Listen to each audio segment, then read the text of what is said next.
Alright, it's day 60 sa ato ang Azula, Gapi, and Chicken Backyard ta.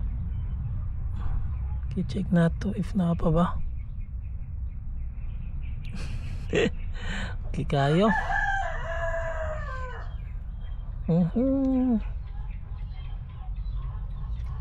Ito pa, nangulangoy pa sila. Still alive. May patanan.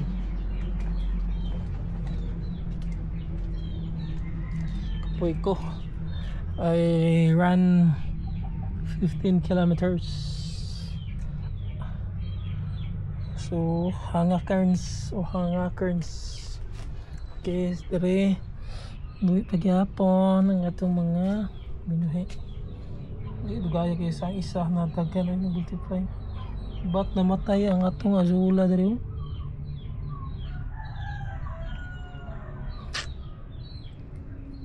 Dead. Kaya kaanaw ganina kay kahog na ko sa atong mga alagang manok. Ito lang talisay. Tuga ko siya. Naman kulang. Pwede na siya mabaligya.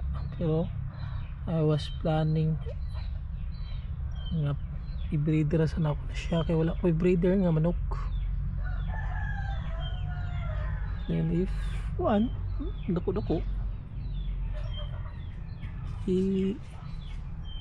baligya bigyan ni mo diri ba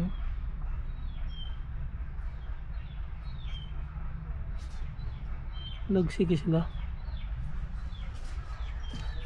nagko bay najag ko idugay ng diri gamay mo na space. Gamay ra kay lugar sa alamok. So gamay na nakaon sa isda. Like here, nanay mga gagmay. Sa itong mga gagmay ito raw. Gamay kayo sa itong gamay.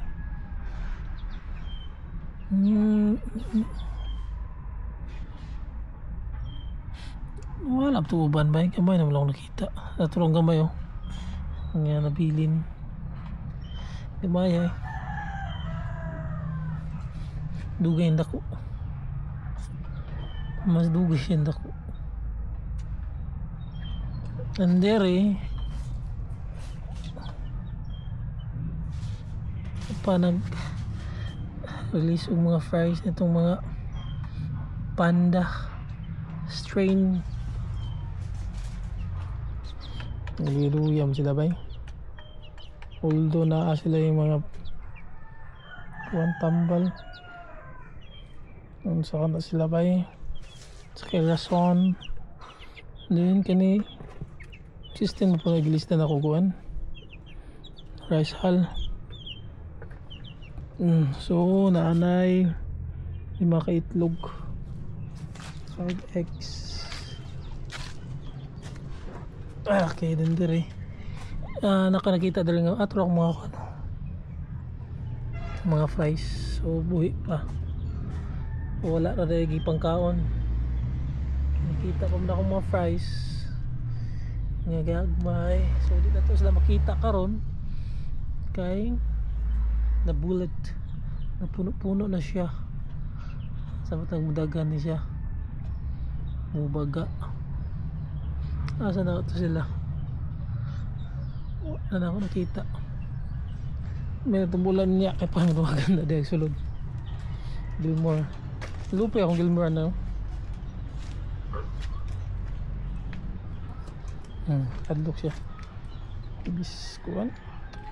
Si Howard. Daga nag-asulaw. Nabuhi pa siya diri. Asulaw. So diha. Green pa kayo ang mga plants dire bagko na daw mga kuan ito ni blue musco ang buyog nga gibreeder ito lang breeder kaya parang breeder gitangkal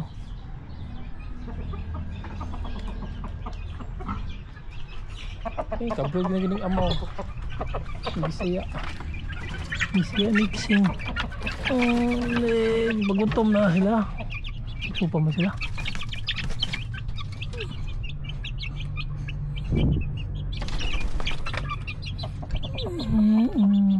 Siya mga laki. May tulo ka laki ang nakita daan. Di sa mo. Sa walo na yung lag-unom. May tulo ka laki nga sure. Buyog. So katay update kayo. Walay update kayo sa itong mga binuhi. So I think that's it for today's video. If you have any suggestions, you can comment down below.